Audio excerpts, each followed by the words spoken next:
할렐루야. 하나님께 영광 돌립니다. 로마서 이제 본문으로 갑니다. 기도합니다. 하나님, 영광과 감사와 존귀가 하나님께 있습니다. 로마서 11장의 말씀들의 깊은 것들을 우리가 깨달아 알기를 원합니다. 종을 낮추시고 겸손하게 하시고 오직 말씀과 은혜의 통로가 되도록 종을 사용하시옵소서. 이 영상을 통해서 말씀을 사모하는 모든 죄역성들 가운데 주의 은혜와 위로가 넘치기를 원합니다. 예수님의 이름으로 사모하며 기도합니다. 아멘. 자, 1절로 갑니다. 여러분, 로마서 11장을 충분하게 반복해서 읽으시기 바랍니다. 1절 말씀, 그러므로 내가 말하노니 하나님이 자기 백성을 버리셨느냐? 그럴 수 없느니라. 나도 이스라엘이니요 아브라함의 씨에서 난 자요 베냐민 지파라. 1절부터 7절까지 하나님은 자기 백성을 절대 버리실 수 없다는 것에 대해서 바울은 담대하게 지금 선포하고 있습니다. 나머지 말씀들을 읽지 않아도 여러분 꼭 묵상하시 바랍니다. 여러분, 우리가 은혜 받은 증거가 어디에 있습니까? 더 깊은 의미로 하나님의 살아계심의 증거가 어디 있다고 여러분 생각하십니까? 하나님은 살아계시기 때문에 우리를 사랑하시고 우리에게 은혜를 베푸시고 기도에 응답하시는 이 모든 일들이 가능하신 겁니다. 그렇다면 우리는 그 은혜 가운데 있고 그 사랑 가운데 있고 하나님의 살아계신 섭리 가운데 우리가 있다면 11장에 지금 섭리를 이야기한다고 했죠. 창조하신 하나님의 천하보다 귀한 영혼들을 그냥 버려두실 리가 없잖아요.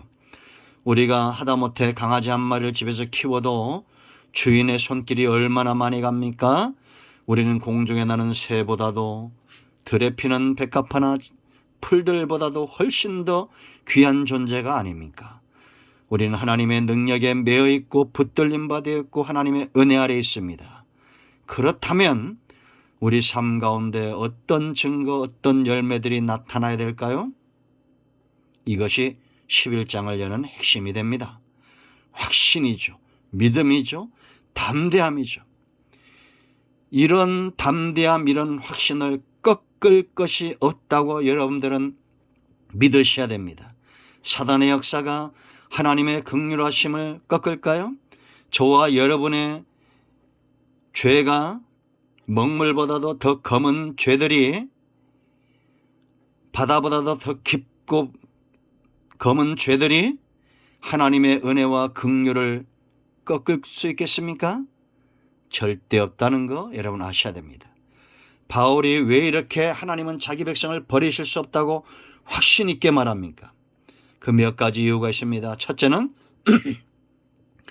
가장 중요한 이유는 하나님의 속성이에요. 그러므로 내가 말하노니 하나님이 자기 백성을 버리셨느냐라고 말합니다. 자기 백성을 향한 하나님의 사랑, 이 속성 때문에 하나님은 자기 백성을 버리실 수 없다라는 겁니다. 여러분, 우리가 이사야서나 예레미야서를 읽어보세요. 하나님이 그들의 죄 때문에 진노하시고 선자들 가운데 하나님의 마음을 드러내지만 당장이라도 그들을 쳐서 심판하고 싶은 그런 하나님의 마음이 있지만 그래도 그들을 사랑한다는 고백으로 가득 차 있습니다. 성경은 심판서가 아닙니다. 하나님의 긍휼과 하나님의 사랑이 더 강력하게 나타난 결과물이에요. 결론은 바로 그겁니다. 하나님이 모든 때로는 진노하시고 때로는 매를 대시고 심판을 말하고 책망을 말하지만 결과는 결국 하나님의 긍휼하심이 드러나고 있다는 겁니다. 그러므로 저도 여러분들에게 확신 있게 말할 수 있어야 되고 여러분들도 여러분 삶 가운데 확신 있게 말할 수 있어야 됩니다. 이렇게 우린 말할 수 있습니다. 하나님은 절대 김동환 목사 저와 여러분을 버리실 수 없습니다. 왜냐? 속성입니다. 버릴 수 있는 그런 강팍한 마음을 가지신 분이 아니다라는 겁니다. 자기 백성입니다. 여러분, 우리가 하나님의 백성 될 땐 그냥 되었나요? 아니잖아요. 하나님이 창조하셨고 그 창조하신 백성들이 타락할 때 하나님은 그 가운데에서 아벨의 제사를 받으시고 셋을 세우시고 그의 후손들 가운데 노아와 아브라함을 불러내시고 끊임없이 하나님은 자기 백성들을 선택하시고 긍휼히 여기셨다. 우리가 하나님의 백성된 사실은 어떤 것입니까?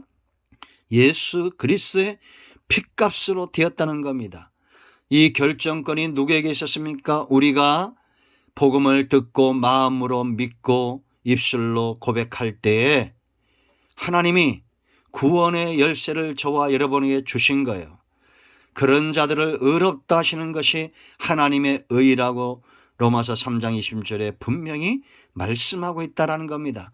여러분들 하나님의 백성이 되셨죠? 예수 그리스도를 믿으시죠?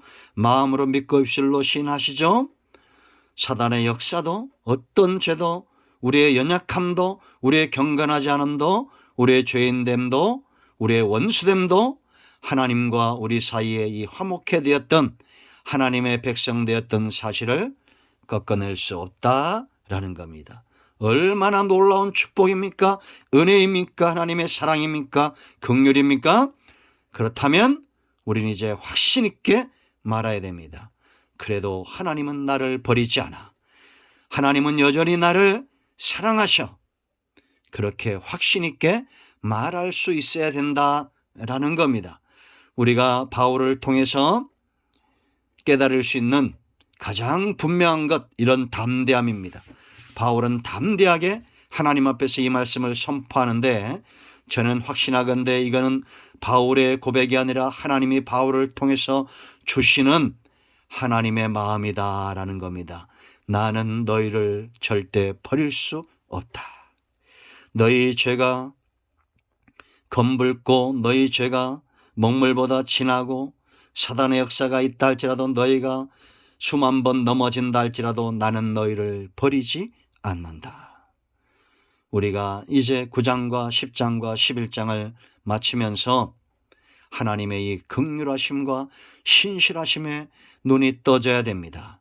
그리고 이 절수들을 깊이 묵상할 때 바울에게 있었던 이 확신이 저와 여러분에게도 있기를 축복합니다. 하나님은 절대 저와 여러분을 버릴 수 없습니다. 속성 때문입니다. 자, 그 다음에 또 뭐라 말합니까? 나도 이스라엘인이요 아브라함의 씨에서 난 자요 베냐민 지파라.